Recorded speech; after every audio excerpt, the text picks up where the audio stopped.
Well, like so many of you, a goodly portion of the world's population, I am suffering from supply chain shortages.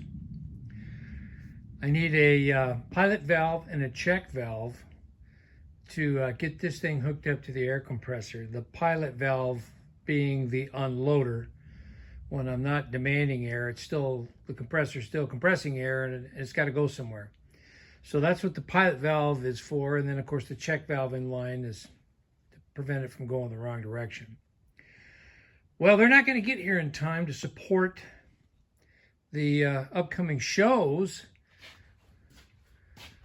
that I'm taking this to. So I've got to come up with an alternate plan. Well, I already have come up with the alternate plan. I'll show you that in a second, but I got a couple other things to show you first. You'll notice here, there's a different vise sitting here on this workbench for the last 40 plus years. On that very workbench, I've had a blue record vise made in Sheffield, England. My father bought that vise for me 42 years ago. He felt so bad. My folks had sold the old homestead that I grew up on. And in the course of clearing out, the old ancient, I think it was a Colombian vise, Dad's old vise that had sat on his workbench for decades there, he gave to my oldest brother, which is kind of a normal thing to do. Well, he realized that, I'd been married a couple years, had a brand new baby boy, and had a little basement workshop. I didn't have a vise.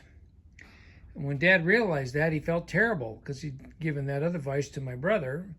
But that's just the way my dad was, Well, he went out and bought that record vise and gave it to me, and I've had it ever since, up until this last weekend, when I discovered that my youngest son, who brought his family here for Easter weekend 2022, he didn't have a vise.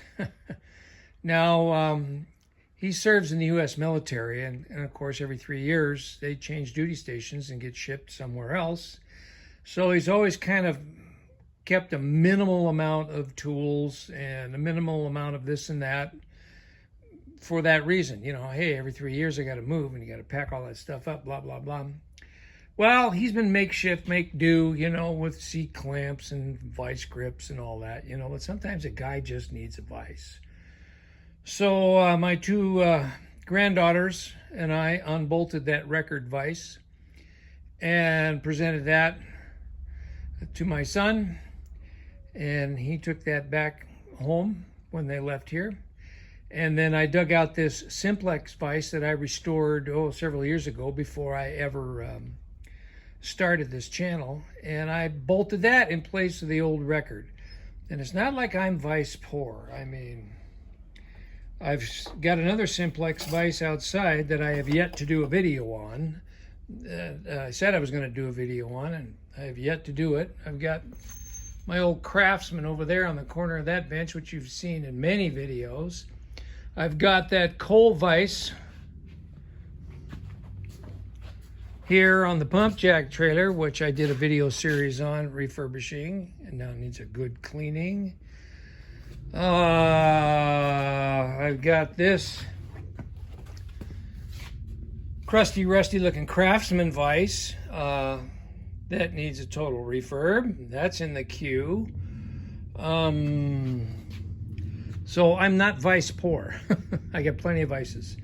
And it did my heart good to pass something along to my son that my father had given to me.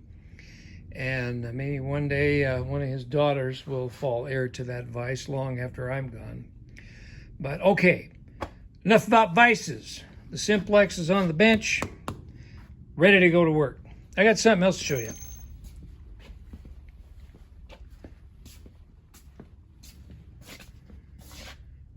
got a mail call. Hang on for a second.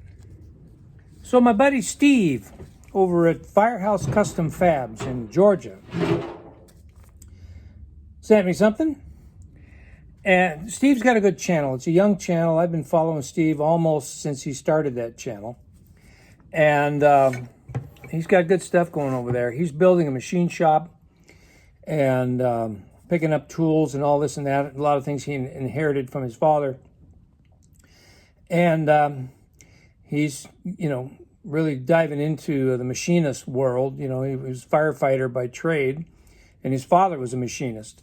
So he's no stranger to it, but now he's striking out on his own, and he's bringing his son along, teaching him some ropes. But anyway, Steve and I have been bantering back and forth on the channels, having a good time. He's a great guy. I'll leave a link in the description for his channel. You can go check him out. Good stuff happening there, automotive-wise and machinist-wise. But we got a mail call here.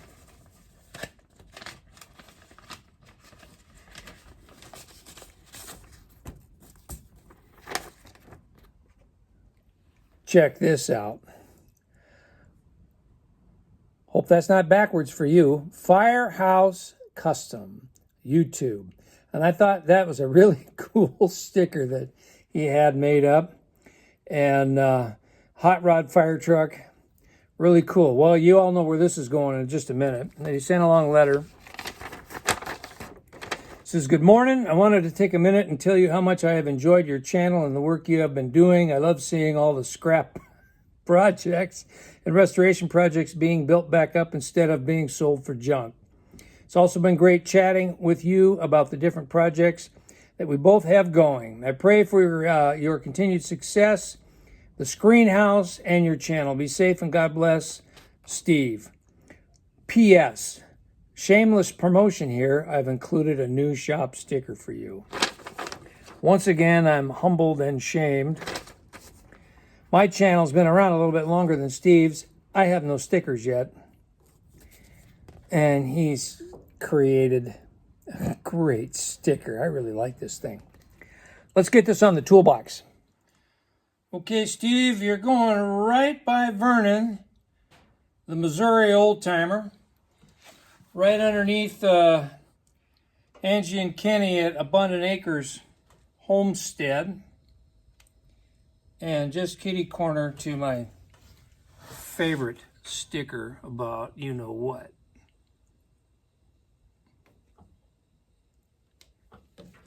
Don't wrinkle it. Awesome. There we go. That is a really awesome sticker. Firehouse Customs. Okay, let's head over to the pump jack trailer.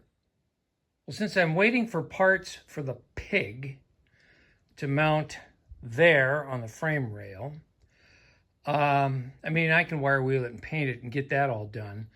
But I've got a show coming up, 2 shows coming up, and I want to get my, where'd I put it? Sorry. Hope I'm not making you seasick. I want to get my air whistle functional for these shows. And since I won't have an air tank to power them, I've got some fittings here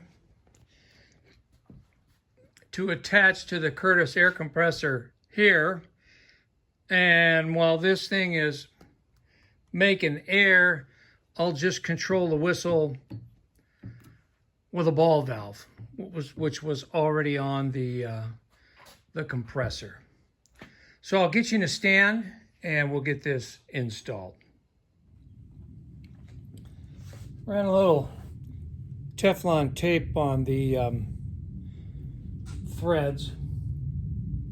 Yeah, I know, these are NPT, National Pipe Thread.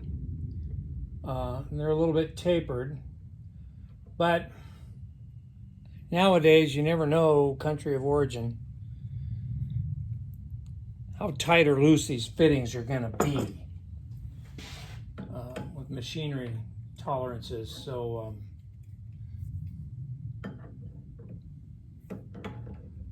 I use a little thread, since this is going to be under compressed air. I use a little thread just to make sure nothing leaks.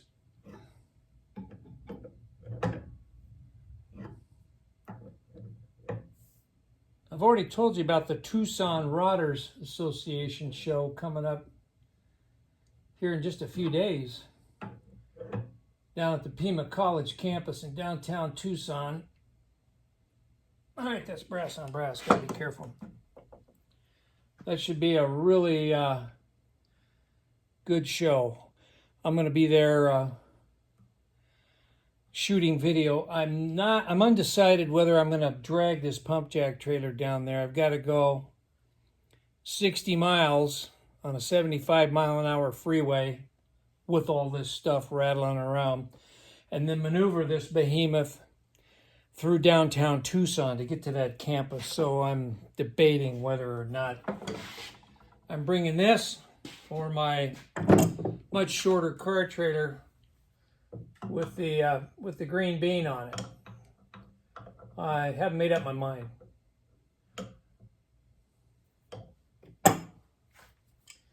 So, God, I think these wrenches are a little overdone for these brass fittings, don't you? Oh well. My wrenches were right there behind the camera. So I figured, what the heck, I'll just grab them.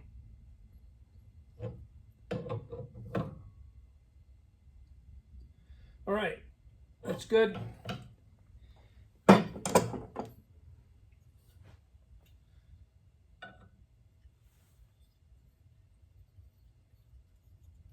Now this is just going to go on hand tight. Since it is aluminum on brass. There. I'll take this off when I'm towing, just because that can get easily damaged. And I'll get some kind of a cap to put on this fitting while I got this thing underway. And now it shows, I'll just run it off the ball valve until I can get the rest of the parts I need to get the pig functional. Then I can run her off regular air tank. All right, there we go. Just sitting here thinking, I need to get a hold of my oldest son now and find out if he has a vice. Because like my old man, now I feel bad of giving my youngest son a vice. And I don't know if my oldest son has one. I'm pretty sure he does, because he's a contractor, you know, and his truck is loaded with tools, but maybe he doesn't have a vice. I don't remember. I better call him up. Well, I got plenty of vices here, so I can pass one on to him the next time we cross trails. That's the one downside when you live thousands of miles from your kids and grandkids. Now, we moved here to Arizona for the sake of Nancy's health. The Pacific Northwest climate was really rough on her, and she needed dry, arid climate. Well, by the time that decision was made, our kids were scattered to the wind. They were all grown up and graduated, college educations and all of that, and on their own career paths. And at that time, the youngest son, he was stationed in Europe, and the oldest son was in Northern California. And then, of course, our daughters, they were scattered around. And so no matter where we moved, you know, maybe one kid, all the other ones would be separated, you know, living somewhere else. So bottom line is, we live a long distance from any of our kids. So it's hard to keep track once in a while, other than video chat, you know, and the occasional visit. So I need to get a hold of the oldest boy and find out if he's got a vice. And if he doesn't, well, old dad's going to come through. All right, I think I've rambled on long enough on this this video. You're kind of caught up with what's happening. Not as far along on this pig pump jack air compressor, Curtis air compressor project that I want to be. I should be done by now, but I'm waiting for parts. And you all know in today's climate what that's like. So once I get parts, I will finish that video series on that and move on to something else, like finishing the screen house. But anyway, thanks for watching. We're over 400 subscribers now. Thanks to all you new folks that have joined us. Welcome to the madness and mayhem. Hope you're having fun like the rest of us. And as always, to my regular subscribers, thanks for sticking around. I really enjoy you all. And so with that, I'm signing off. You all have a great rest of your day. And I'll see you real shortly on the next one. Thanks for watching. Bye now.